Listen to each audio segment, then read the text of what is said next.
मोनिका गुप्ता जी, जय जय राधा वल्लभ शेरवंश। महाराज जी, आपके चरणों में कोटि कोटि प्रणाम। महाराज जी, पिछले कुछ समय से बहुत एक दुविधा चल रही है महाराज जी। घर में कॉकरोच की वजह से पेस्ट कंट्रोल कराना या करना पड़ता है महाराज जी। मन में बहुत पाप का भाव आ रहा है।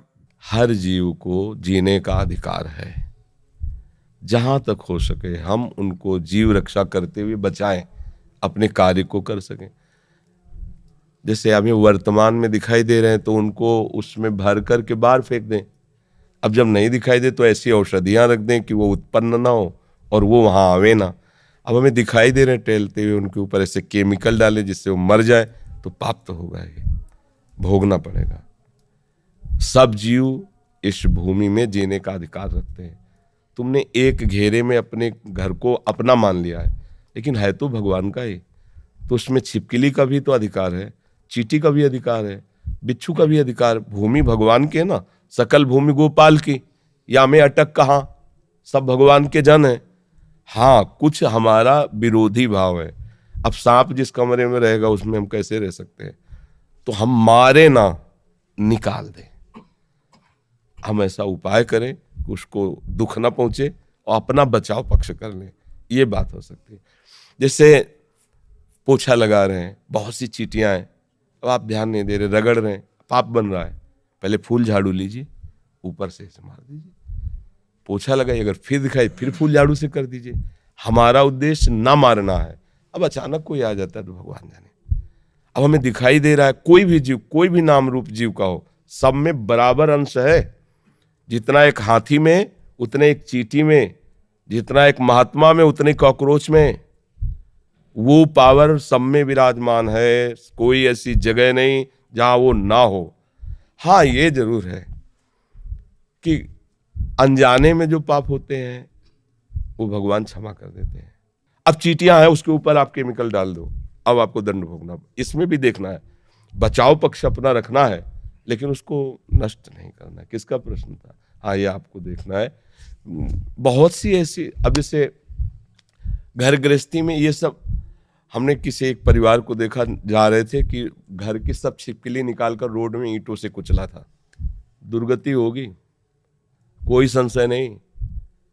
आपको ऐसा लगता है, हम कहते ठीक है, हमारा उनका विरोधी भाव है।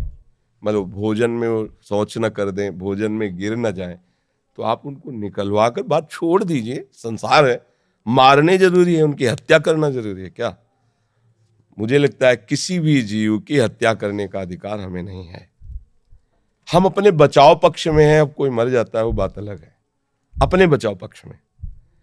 क्योंकि अगर सेवा पक्ष दिया गया है तो फिर हो सकता है, क्योंकि उस समय वो धर्म है, उस समय वो धर्म है। अब इस समय हमें वो धर्म, आपत धर्म तो नहीं है ना, तो इसमें हमें विवेक के द्वारा चलना है। झाड़ झाड़ के फेंकते रहो, जब देखा अब नहीं है तो वो औषधि, वो दवाएं चली हैं, लगा दीजिए, तो आएंगे नहीं और वो उत्पन्न ही नहीं होंगे। गंदगी नहीं रखोगे तो काहे को उत्पन्न होंगे? गंदगी रखोगे तो उत्पन्न होंगे। ऐसी वो सब चले हैं कि रख दो तो ये सब कीड़े मकूड़े नहीं होते। पर सब में भगवान है। मारना तो हम कभी अनुमति नहीं देंगे। और किसी भी जीव को दंड दोगे, देखो एक कथा तुम्हें सुनाते हैं, महाभारत की है। एक महात्मा मांडव्य ऋषि नाम के थे। वो हाथ उठाकर ऐसे, पहले बहुत कठिन तप संतों को करना पड़ा। कलयुग है तो अब तो नाम जप से ही काम, मंत्र जपो, नाम जप। दाहिने पैर के अंगूठे केवल पूरा शरीर का भार रखकर हाथ उठाकर मंत्र जप रहे थे। उसी राज्य में कुछ चोरों ने राजा के यहाँ चोरी की, राज कर्मचारियों ने पीछा किया, उनके आश्रम में गए और आश्रम में छुप गए, इस भाव से कि महात्मा के आश्रम को देखते ही राज कर्मचारी वापस चले जाएंगे कि यहाँ कैसे चोर छुपे हों। पर उनकी दृष्टि पड़ गई घुसते देख के। अब वहां गए तो माल सहित पकड़े गए। तो उन्होंने सोचा कि महात्मा ने ये नाटक कर रहा है, चोर रखता है और चोरी करवाता है। तो उसी अवस्था में मांडव्य ऋषि को भी ले गए और राजा के सामने पेश किया कि समस्त चोरों को पकड़ लाए तो उनका सूली की सजा दे दो। सूली की सजा बड़ी भयानक होती थी।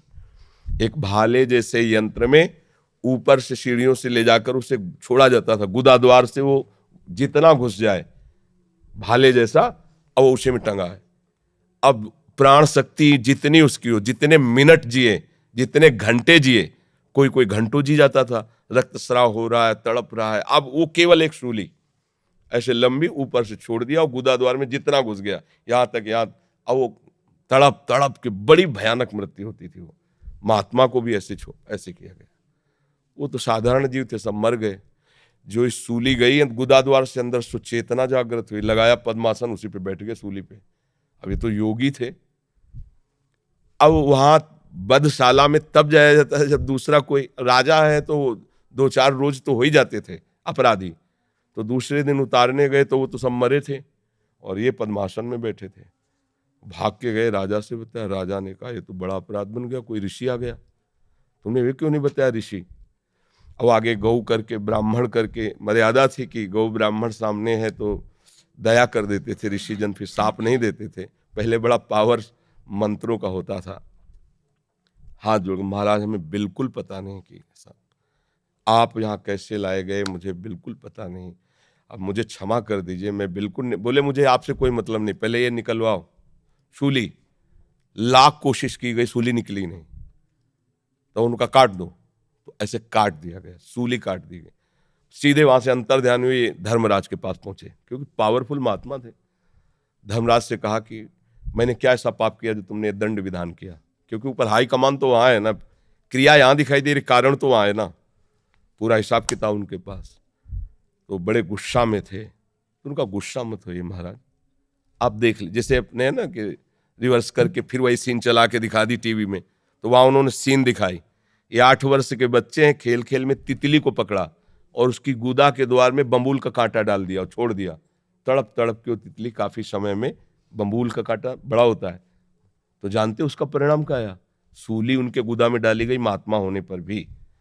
अच्छा, गुदा से कांटा निकाला नहीं तो सूली निकली नहीं।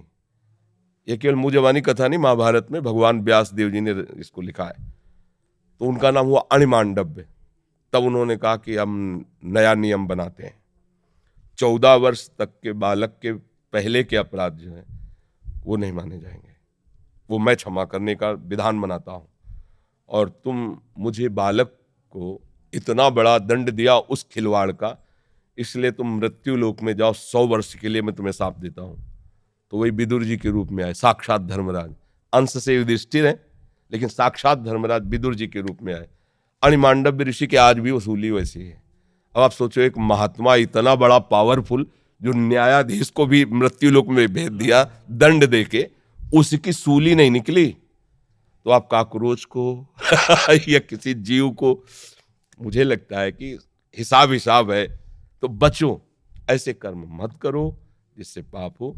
हम 100 बार झाड़ के फेंक देंगे बाहर, वो डस्टबिन नहीं होते, डस्ट पेन क्या कहते हैं, हाँ फेन लो, हम तो देहाती आदमी यार, तो हमें बीन और पेन में कोई अंतर नहीं ले चल, बाहर फेंक दे। से नाम जप करो, पवित्र रखो, पहले से केमिकल ऐसा रख लो जिससे वहां उनकी उत्पत्ति ना हो।